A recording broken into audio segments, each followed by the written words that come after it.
आज हम आपको निषाद राज उद्यान सिंगवेरपुर धाम का दर्शन कराएंगे, जो प्रयागराज से 40 किलोमीटर दूर पर है। यह बहुत ही महत्वपूर्ण जगह बन गया है। यहाँ पर भगवान श्री राम और निषाद राज जी का मिलन का बहुत ही सुंदर एक दृश्य बनाए हुए हैं, जो भाईचारे और जाति पाति का दूर करने का एक बहुत ही सुंदर प्रेरणादायक स्थान है, जहाँ पर हम सबको ऊंच नीच की भावना मिटा करके एक समान एक परिवार की भांति एक दूसरे का सहयोग करना चाहिए। ये देखिए यहाँ पर कितना ही सुंदर ये दृश्य है। ये मेन गेट हम अभी पार किए, अब अंदर प्रवेश कर रहे हैं। ये अंदर बहुत दूर तक बहुत ही विशाल जगह है और बड़ा ही सुंदर ये पार्क है। यहाँ पर इस पार्क में बहुत दूर दूर से पूरे भारत से लोग आते हैं। अभी हम इस समय आए हुए हैं तो ये दोपहर का समय है और अभी इस समय थोड़ा सुनसान है। ये हमारे यहाँ इलाहाबाद का प्रिंसिपल साहब कर्मचारी से बात कर रहे हैं। यहाँ पर ये देखिए, जहाँ निषाद राज जी भगवान राम, माँ सीता और लखन जी को गंगा पार कराए, उसका ही सुंदर नाव के रूप में वहाँ पर स्थापित किए हुए हैं।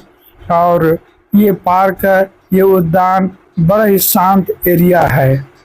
यहाँ प्रयागराज आएँ कभी तो ज़रूर यहाँ पर आप भगवान राम में और धर्म में निष्ठा रखते हैं तो ज़रूर एक बार यहाँ देखने घूमने आइएगा। यहाँ पर जो मूर्ति दिखाई दे रही है, ये भगवान राम और निषाद राज जी की मूर्ति है, जो दोनों गले मिल रहे हैं। यहाँ पर ये बहुत ही बड़ा पार्क है, रमणीय जगह है। यहाँ ये मूर्ति बनी हुई है श्री राम, माँ सीता, लखन जी उसके साथ, और पीछे पीछे यहाँ निषाद राज जी के यहाँ के लोगों की मूर्ति बनी हुई है। ये देखिए कितना बहुत बड़ा विशाल मूर्ति है और यहाँ पर फुहारे चलते हैं और यहाँ पर ऋषि मुनियों के यज्ञ का भी एक सुंदर चित्र दृश्य मूर्ति बनाए हुए हैं, जो देखने में आकर्षक है। यहाँ विश्राम गृह जैसा है जो बहुत बड़ा है। यहाँ पर भगवान श्री राम और माता सीता, लखन जी यहाँ पर खड़े हुए हैं और उसी की यहाँ पर मूर्ति बनी हुई है और बड़ा ही ऐसे बने हुए हैं जैसे कि मानो जीवित हो। ये सब दूर दूर से आए लोग यहाँ पर घूम रहे हैं, देख रहे हैं। ये देखिए कितने सुंदर मूर्ति और नाव बनाए हुए हैं। ये एक प्रतीक के रूप में है। ये मूर्ति दूर से दिखाई दे रही है, हम नज़दीक जाएंगे तो और बड़ा ही आकर्षक लगते हैं। ऐसे ही एक समय रहा जो माँ गंगा को पार कराए निषाद राज जी। यहाँ पर ये बैठने उठने की जगह भी बहुत है, सारी यहाँ सुविधाएं हैं, बहुत ही सुंदर जगह है। ये पर्यटक स्थल है। यहाँ पर बहुत ही बड़े बड़े लोग, सामान्य लोग आकर के यहाँ पर शांति का अनुभव करते हैं और उस समय को याद करते हैं जिस समय भगवान राम 14 वर्ष के लिए वनवास काल में यहाँ पर आए, इस भूमि पर आए और यहाँ पर आकर के तप तपस्या किए, साधना संयम किए। ये हम उसी के पास जा कर के सेल्फी लिए फ़ोटो है। अब हम आपको श्री राम घाट ले चलते हैं। यहाँ पर जहाँ गंगा जी को पार किए वहीं ये घाट है, राम घाट जिसको कहते हैं।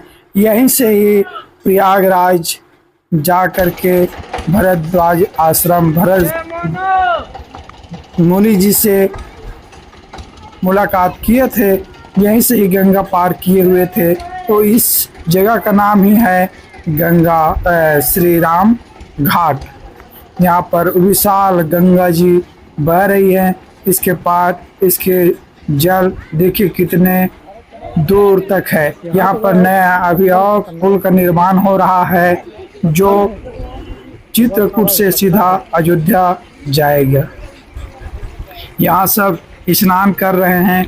अब ये जितने चौकी लगी हुई है, यहाँ पर नाव है और वहाँ पर ये मंदिर भी बने हुए हैं।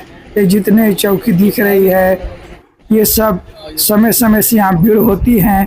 लोग आते हैं पूर्णिमा को, अमावस्या को और पर्व में, और यहाँ पर अपना दान पुण्य करते हैं, पूजा पाठ कराते हैं। तो इसलिए यहाँ पर पंडे लोग ये सब चौकी और ये बैठने उठने की व्यवस्था की हुई है। तो यह जगह बहुत ही महत्वपूर्ण हो जाता है और जीवन में क्या रखा है, कभी न कभी हमें संसार से जाना होगा। जाने से पहले हम एक अच्छे संस्कारी बने। ये जीवन बार बार नहीं मिलता है, इसलिए यह मानव जीवन पाना तभी सार्थक होगा जब हम सदा सुखी और शांत रहें और साधु संतों के साथ लगकर हम अपना कल्याण करें। मर्यादा पुरुषोत्तम श्री राम से हम सबको यही सीख लेनी है कि उन्होंने माता पिता की आज्ञा का पालन किए और भाई के लिए राज्य का त्याग किए, और जब वन में गए तो सभी प्रकार के लोगों को अपने प्रेम दिए, स्नेह दिए और सबको अपने साथ लेकर के चले। इसी से संसार में उसका यश हुआ। हम भी अपने आसपास के लोगों को लेकर के त्याग भाव से जीवन जिएंगे तो हमें भी शांति मिलेगी, यश मिलेगा। बस आज इतना ही। धन्यवाद।